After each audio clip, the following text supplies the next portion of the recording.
I'm Ari Melber with Stephanie Rule, and we are back with a major programming announcement. Moments after the House voted to send these articles of impeachment to the Senate, we have news that affects all of it, because tonight on MSNBC, the Giuliani associate at the center of this impeachment scandal, who has been cooperating, Lev Parnas, and his lawyer will sit down with Rachel Maddow.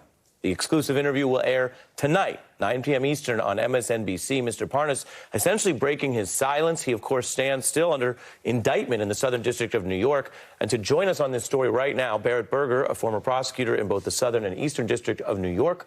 What do you think Mr. Parnas could say or share that is of interest in this still unfolding story?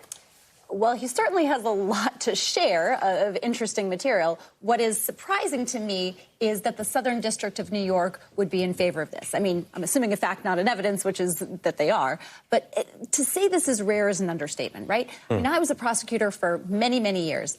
I can count on 0 hands the number of defendants I had that went and gave their first story, their first crack at the narrative, to the press.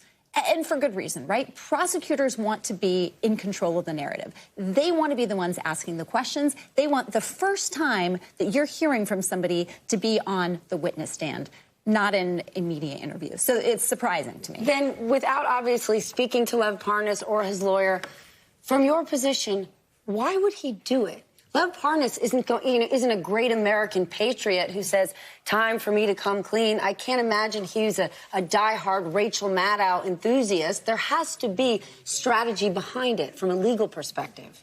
Yeah, and I can't speak to what that strategy is, and it's hard for me to sort of think through all the contours of this. I mean, look, he doesn't know if and when there will be an opportunity for him to tell his story from a witness stand, right? We don't know if there's going to be a trial. We certainly don't know if he'd be able to testify in the Senate impeachment trial. So perhaps he sees this as his one great opportunity to actually get this story out there, to actually tell his side of this. The timing is fascinating, and I will say we all just learned about this. So I don't claim, although you might think because we work here, but I don't claim to have an insight into how the interview came about or what they're planning. So just speaking... We'll be watching. I'll be watching it like maybe other people. But speaking as an observer, Barrett, what strikes me is really the timing. You mentioned how significant and unusual it is to get out in front of your own potential trial indictment scenario. But there's also the fact that, as you just alluded to, he's speaking here before the Senate trial begins. Is it possible, in your view, that he and his lawyer say that even if he is on the hook allegedly for certain things, that he wants to get ahead of the idea that he did them on behalf of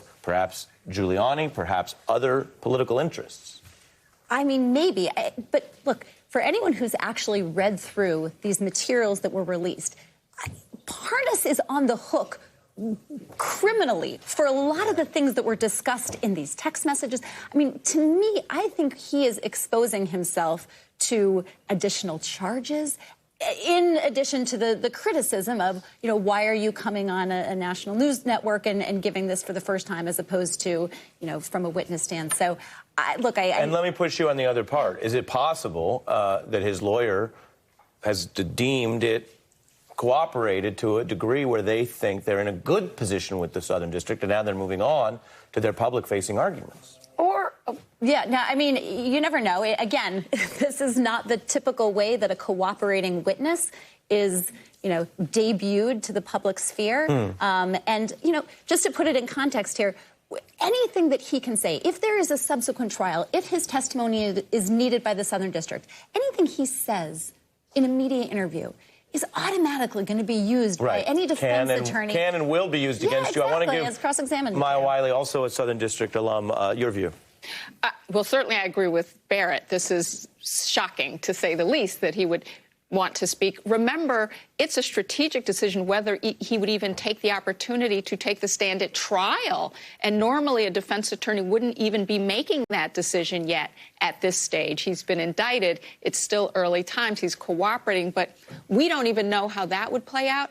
But what I want to know is, how is he going to handle a question from Rachel Maddow? And you know Rachel is going deep, and she's going deep. She's ready. And if I'm her, I'm already thinking, so you were given Jay Sekulo's phone number. Did you call him? Right. What was the conversation? What did he say and what did you say? Jay Sekulo is going to be Donald Trump's defense attorney in the impeachment.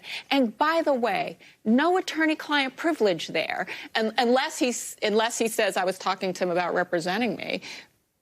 But so all of those kinds of questions. And Robert Hyde, I mean, to Barrett's point about additional issues, Robert Hyde, was he getting foreign donor money? Running for Congress. This is in the context of 100 senators tomorrow taking an oath of impartiality, and Parnas has information they need to hear. The spotlight needs to be on 100 senators demanding to hear more from Parnas. Well, clear your schedules tonight. You're going to want to see that interview. That does it for this hour. Thank you all so much for this special hour of coverage here on MSNBC. Katie Tur picks up coverage.